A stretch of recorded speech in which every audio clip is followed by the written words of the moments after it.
So hello fellow Earthlings, this is Earthling 6455463728. Right? Yeah? Is that what you wanted me to say? So, anyway, thanks for listening, hopefully. I didn't check to see if you listened. Anyway, we're talking today about Trump and what would he be like without a Twitter account. Unfortunately, for is it Milo and Alex Jones, we've seen what their lives and their public lives especially have been like since they lost access to social media, and it has been as if they almost never existed. I mean, we know their names. We know that they used to be around saying things, controversial things. They were in the zeitgeist of society, one would say. But where are they now exactly? The last thing I saw about Alex Jones was that he was on Joe Rogan's podcast. And that was that.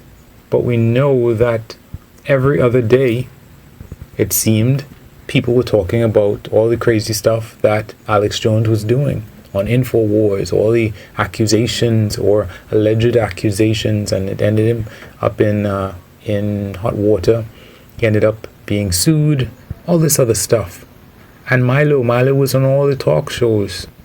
Of course, he was fired, disgraced from that Breitbart. But still, he did not need, for example, Tomi Lahren, right? She had her own program on Fox, I believe it was, and I think she lost the program, but she's still out there, right? She still posts stuff to social media, and she is not as noticeable as she used to be, but at the same time, she exists. There's a lot of news stories that come from Twitter postings, that come from, YouTube videos if they exist. And these platforms, these social media platforms, they give people that soapbox to stand up on and say, look at me, to many, many people.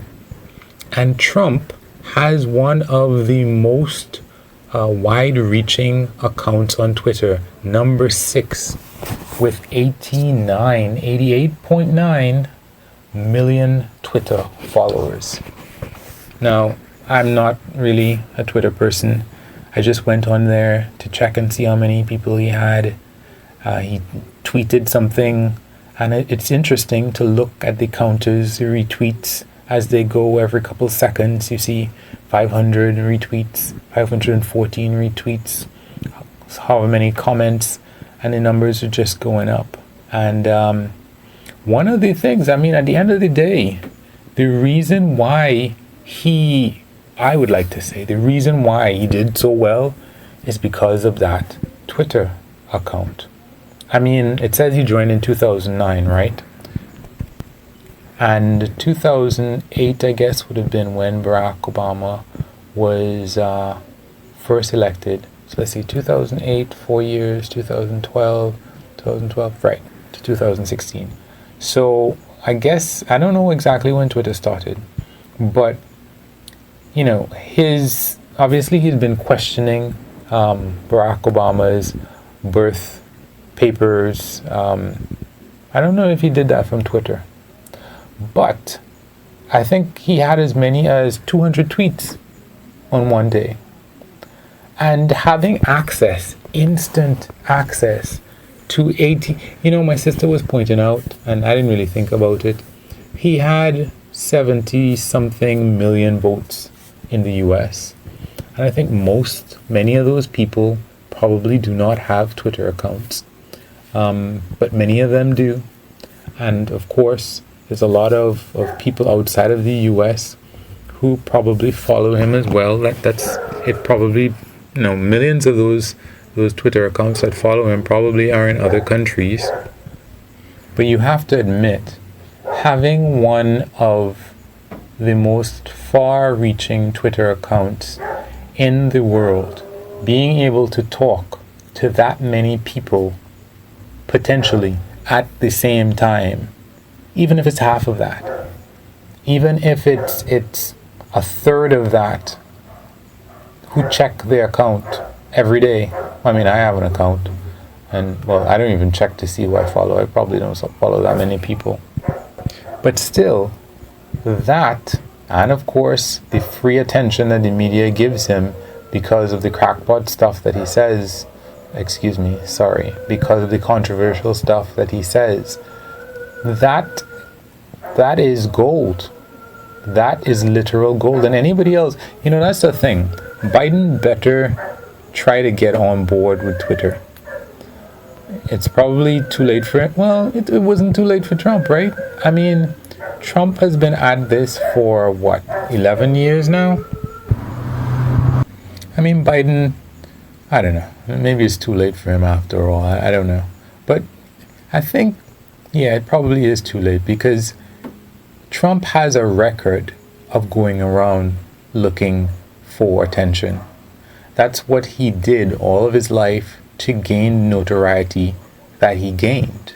So Twitter was just something that it was part of him already.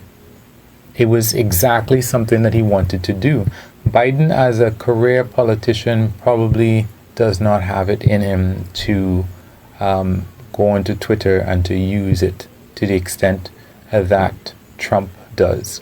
Especially when you come down to the fact that, Trump was, he acted badly. I mean, he's not a good actor. His acting talent is just not there. But he's been in movies that he forced down people's throats who wanted to use his property to film. That's what I've heard. And he's been on that self-promotion thing for a while. So, Biden probably couldn't do it. But future presidents, and especially other people like Trump who want to wield that kind of power, it would behoove them to get on Twitter and various other social media. I guess Twitter is the most important one.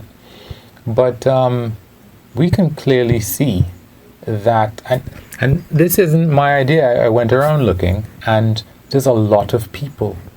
There are Market Watch. There was The Independent from the UK.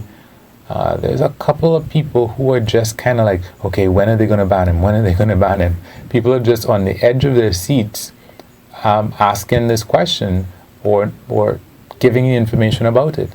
Because one of the only reasons, apparently, according to some of these articles, that he hasn't been banned already is because he's a politician, because he's in office. Apparently, some of the reasons that you don't ban people if it's a verified account, that you give them documentation to prove that you are this famous figure and you have a lot of followers, they will give you some exceptions. But people like Milo, whatever his name was, from Breitbart, and people like Alex Jones got banned because of what they put out there. And all of the warnings that are accompanying his tweets suggest that once he's out of office and he no longer checks the third criteria, meaning this public interest, it's in the public interest to see what this politician, the president of the US, is tweeting about regularly. Once that is no longer one of the criteria for his account, he'll be potentially like Alex Jones and Milo, and given the amount of stuff, offensive stuff, based on their policies that he puts out, it's probably just a matter of time before that happens, that he gets banned. Now, a lot of people on social media are saying, like, we really have to see what this guy's going to do. Even his niece, she was saying that he doesn't lose well. His ex-wife, the other ex-wife, who is also an immigrant. He has a Czech ex-wife, and he has a Slovakian, you would say, Slovenian, current wife.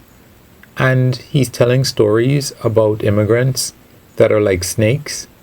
That, I don't know what's up with this dude. He likes foreigners to get married to them, but he doesn't. Well, of course, we know the dog whistles that he does. Certain some foreigners are fine, but I think his dude is just so confused. Anyway, to avoid me becoming too confused, I have been thinking that Trump could try to have a coup. And if America was not America, there's one thing, because it doesn't have to be. If Trump had if he was that kind of person who would have been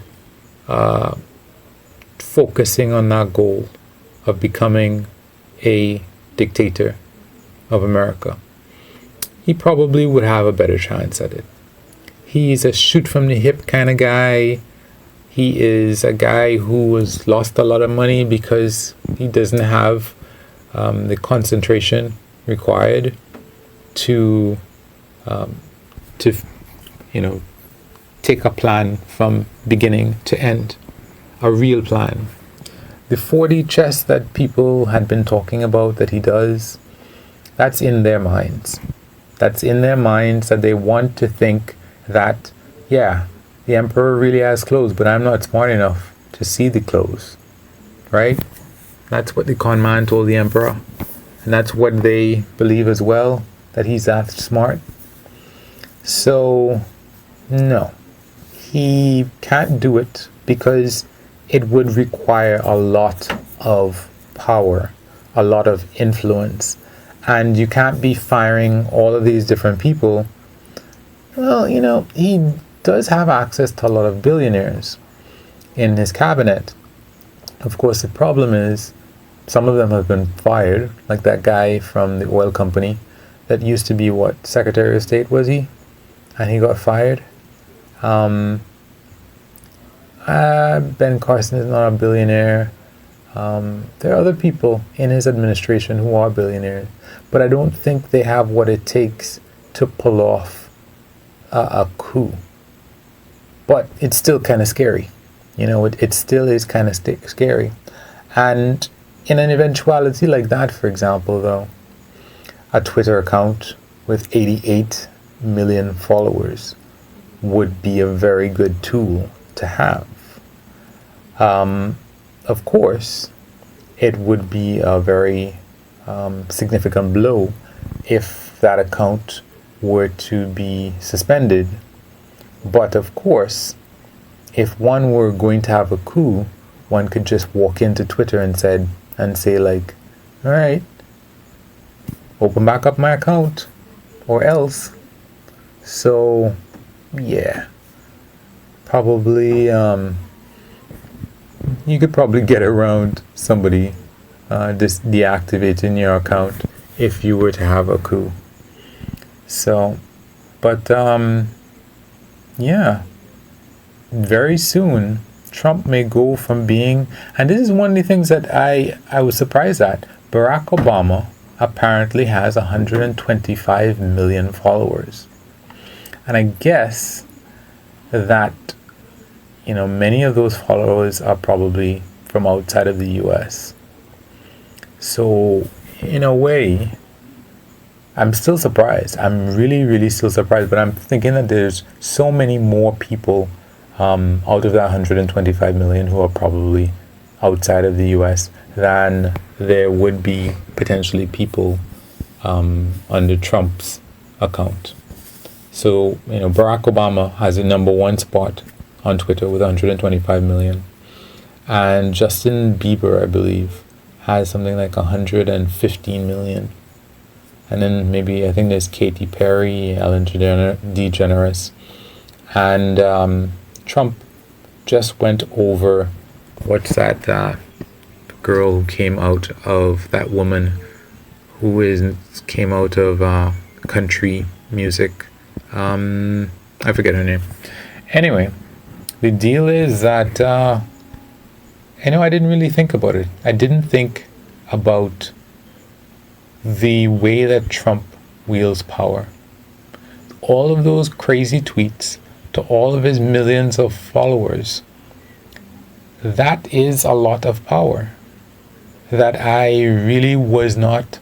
I mean, Barack Obama has 125 million followers, but he tweets like maybe once a month, once every 3 months. That is not, that is not as much power as somebody who is literally spoon feeding crazy to his followers regularly.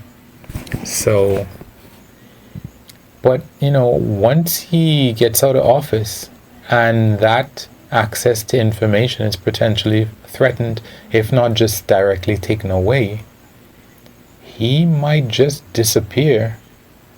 At least he would need to have a press conference to say something that people would be able to hear, which is a lot harder than sitting down and sending out 200 odd tweets a day.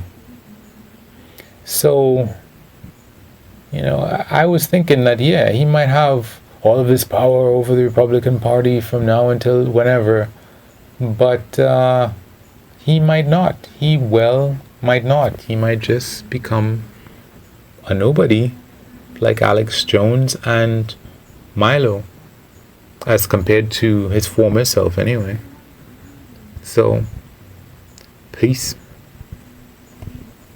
Or if I am to continue in my what I was saying before, used to say before, you can like if you feel like it. You can subscribe if you feel like it. And of course, you can do nothing. Peace again.